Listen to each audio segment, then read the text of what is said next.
आपण पाहत आहात भारतीय जनमत, आपला चॅनल। नमस्कार, मी मानसी धामणसकर। आपण पाहत आहात भारतीय जनमत न्यूज। नजर टाकूया त्याच्या ठळक घडामोडींवर। राष्ट्रवादी काँग्रेसमध्ये प्रवेश करण्याच्या चर्चांनी हर्षवर्धन पाटील व शरद पवारांच्या भेटीनंतर वेग पकडलाय। राष्ट्रवादी काँग्रेसचे ज्येष्ठ नेते शरद पवार व भाजपचे नेते हर्षवर्धन पाटील यांच्यात 2.5 तास चर्चा झाल्याने पाटील राष्ट्रवादीत प्रवेश करणार का यावर राजकीय वर्तुळात चर्चा निर्माण होऊ लागली आहे। त्यावर हर्षवर्धन पाटील यांनी अद्यापही प्रवेशाबाबत कोणताही शिक्कामोर्तब केला नसून या चर्चा राजकीय वर्तुळापर्यंतच मर्यादित आहेत।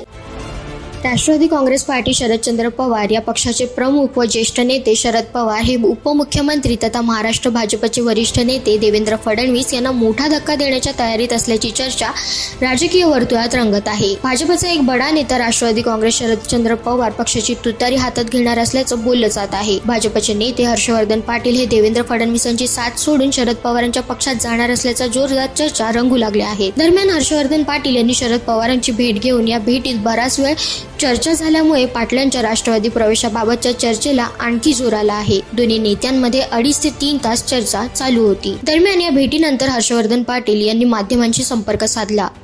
त्यावेळी त्यांना विचारण्यात आलं की तुम्ही विधानसभा निवडणुकीमध्ये तुतारी हातात घेणार का? यावर हर्षवर्धन पाटील म्हणाले, अद्याप महायुतीच्या जागा वाटपाचा निर्णय झालेला नाही। आमच्या कार्यकर्त्यांचा आग्रह आहे की मला महायुतीकडूनच तिकीट मिळायला हवं।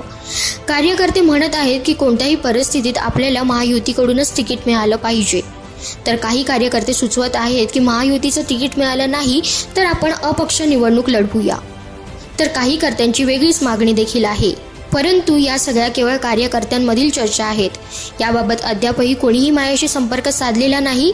मी देखील कोणाशीही बोललेलो नाही, असं वक्तव्य हर्षवर्धन पाटील यांनी केलं आहे।